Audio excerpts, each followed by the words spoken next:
Advance filter एक ऐसा tool है जो आपके काम को काफ़ी ज़्यादा आसान और फास्ट बना देता है। एग्जाम्पल में हमारे सामने एक डेटा है जिसमें आप देख पा रहे हैं स्टूडेंट कोड है, स्टूडेंट फुल नेम है, स्टूडेंट कोर्स नेम है, यूज़र आईडी एंड पासवर्ड है उसकी। अब आपसे क्या बोला गया है कि आप इसमें से उस स्टूडेंट्स का डेटा अलग कर दें जिनका कोर्स सीसीए है, या फिर उनका कोर्स अलग कर दें जिनका कोर्स टैली है। अब अगर हम ध्यान से देखें तो यहाँ पे हम सिंपल फिल्टर का यूज़ कर सकते हैं।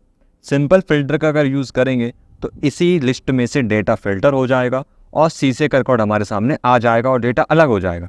बट एक्चुअल में अलग करने का मतलब ये है कि हम दूसरी टेबल बना दें, इस डेटा में से निकाल कर एक दूसरा टेबल बना दें जिसमें ओनली सीसीए के स्टूडेंट या ओनली टैली के स्टूडेंट्स या ओनली एसीसी के स्टूडेंट ही दिखाई दे।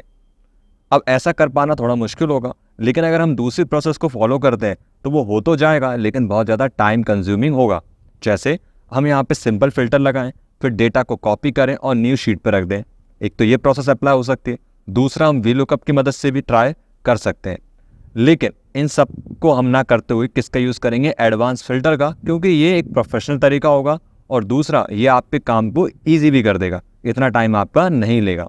तो कैसे करेंगे हम एडवांस फिल्टर, इस वीडियो में हम जानने वाले हैं। तो मैंने आपको बताया एडवांस फिल्टर क्यों यूज जरूरी है, एडवांस फिल्टर का क्या काम है। अब हम सीखेंगे एडवांस फिल्टर कैसे उपयोग करें।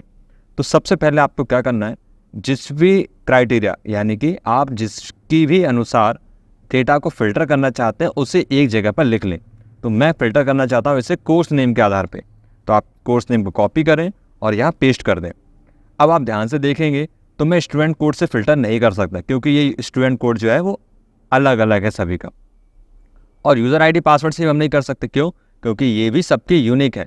आप केवल अभी इस डेटा में कोर्स नेम से ही फिल्टर कर सकते हैं। ऐसे ही आपके पास जो भी डाटा मौजूद हो तो आप उस पर देख लें कि फ़िल्टर किससे हो पा रहा है और किससे नहीं। एग्जाम्पल में जैसे आपने SC, ST, OBC और जनरल कास्ट वाइज फिल्टर करना चाहते हैं तो ये हो जाएगा, या आप सिटी वाइज फिल्टर करना चाहते हैं वो भी हो जाएगा।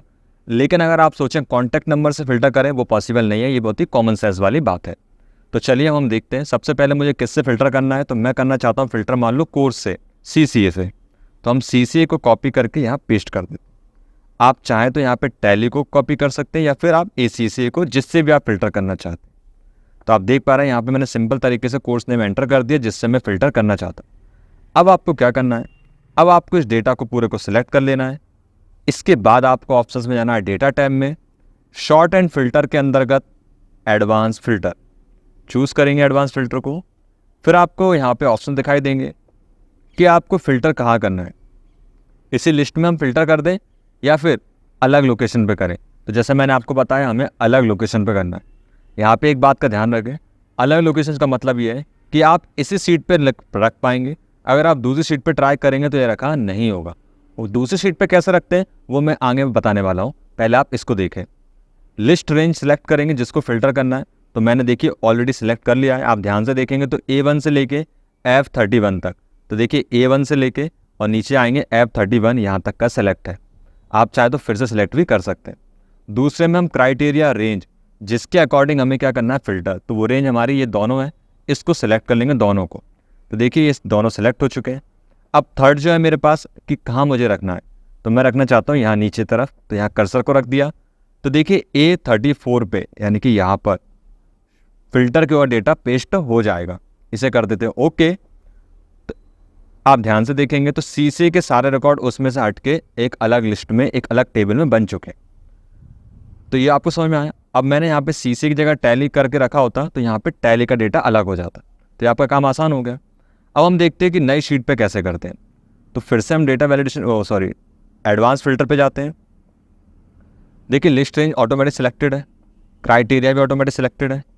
कॉपी टू अनदर लोकेशन में अब हम चूज़ करते हैं इस सीट पे नहीं रखना, हमें रखना है न्यू शीट पे। तो पहले मैं एक काम करता हूँ, न्यू शीट ले लेता हूँ। देखिए मैंने न्यू शीट ओपन की। अब हम जाते हैं, फिर से एक बार और करना पड़ेगा, advance, copy to other location, और तीसरे वाले में हम चूज़ करेंगे इस बार शीट 1। शीट 1 में कहाँ रखना है? यहाँ पर। लेकिन जैसे ही हम ओके करेंगे तो यहाँ पे आपके सामने एक एरर आएगा, you can only copy filter data to the active sheet, यानी कि आप केवल एक्टिव शीट पे ही फिल्टर कर सकते हैं, इसके अदरवाइज किसी शीट पे नहीं कर सकते। इसको सॉल्यूशन बहुत सिंपल है, आपको बस इस शीट को एक्टिव करना है। और एक्टिव कैसे करते हैं? बस सीट 1 पे क्लिक करना है और कुछ नहीं, ये आपकी सीट एक्टिव हो गई ऑटोमेटिक। अब आपको एडवांस पे क्लिक करना है, यानी कि सीट 1 से क्लिक ना करके सीट 2 से एडवांस पे जाना है और फिर आप कॉपी टू अदर लोकेशन पे चूज़ करके लिस्ट रेंज सेलेक्ट करेंगे और लिस्ट रेंज आपकी कहाँ है, सीट 1 पे, तो आप सीट 1 पे जाएंगे और अब इस डेटा को आप क्या करेंगे, सेलेक्ट। यानी सब कुछ वैसे ही होने वाला है, बस ऑप्शंस में जाने का तरीका सीट 1 से है और कुछ नहीं। क्राइटेरिया रेंज वो भी आपका सीट 1 पे लिखा हुआ है, चूज़ करेंगे। इसके बाद आपको चूज़ करना है कॉपी टू कहाँ करना है, तो कॉपी मुझे रखना है यहाँ पर। अब चूंकि ये सीट एक्टिव है तो ये डेटा फिल्टर हो जाएगा। तो देखिए उस लिस्ट में से इसको हम सिलेक्ट करेंगे पूरे को और डबल क्लिक करेंगे, तो देखिए उस लिस्ट में से सीसे का रिकॉर्ड अलग हो चुका है। अब हम चाहें तो इस फाइल को अलग से सेव कर सकते हैं या इसको हम प्रिंट करके दे सकते हैं।